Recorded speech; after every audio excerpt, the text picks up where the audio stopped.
Virginia's craft beer industry is bursting at the seams. There's so many options and so many choices today. And while connoisseurs enjoy the variety around the state, there's a silent partner that's giving many brewers a boost: Virginia farmers. All of us in this room are always trying to inject local ingredients into all of our beers, and I really feel we look at each product that we make, and first and foremost, if we have Virginia ingredients that fit into our recipes, we definitely want to put them in there. A great example for Strangeways is our largest selling beer is our Banamonkey Belgian White Ale, and we use a local Virginia wildflower honey in that product. Every meeting we have of our guild, there is a conversation that goes on about how can they source more hops locally, how can they get their malt locally, what other products, what other grains can they produce locally.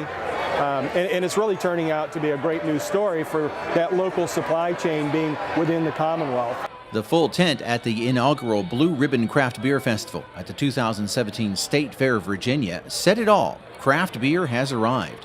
23 brewers were represented at the showcase, some from as far away as Southwest Virginia.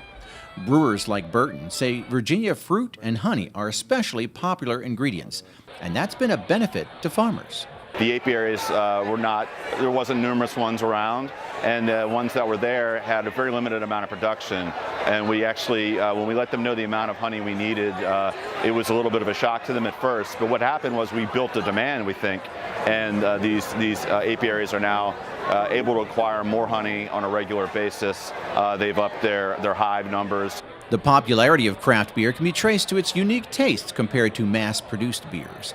The industry is growing quickly, in part thanks to a state grant program administered by Governor Terry McAuliffe and the Virginia Department of Agriculture and Consumer Services.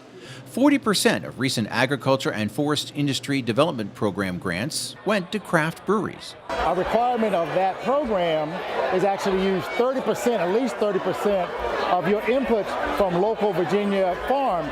So far here in the Commonwealth of Virginia, it's been averaging about 80% of the inputs actually coming from Virginia produce, Virginia farms. So a huge impact on agriculture here in the Commonwealth. The agricultural side is working, and the most notable is we had no farm breweries when we started this enterprise, and now we have, I think, approaching 7. So these are traditional farms that are making agricultural products that said, you know what, we want to start a brewery and be able to capitalize on making that plow to pint. Craft beer requires a number of quality ingredients like hops, malt, and grain. Virginia farmers have been growing more local hops in recent years, and small grains, especially barley, are readily available.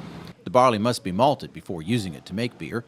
The newest trend in craft brewing is called plow to pint, where brewers raise all the ingredients themselves. It's easy to purchase the stuff for sure, and because it just shows up on your door. But when you're growing it, you got to tend to it just like any other crop, and but it shows up in the end product. You know, when you have cherries, like we're growing cherries, it doesn't compare to putting something non-fresh in our fruit or our beers.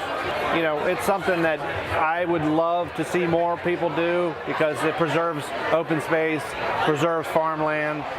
It's either, we're growing houses or we're growing grains or something else. So it's something that I like to see. While the Agriculture Department has helped link breweries with farmers, Burton says most brewers start their own supply networks. So if you want to start growing ingredients for craft beer, reach out to your local brewery and start a conversation, preferably over a pint of their best brew.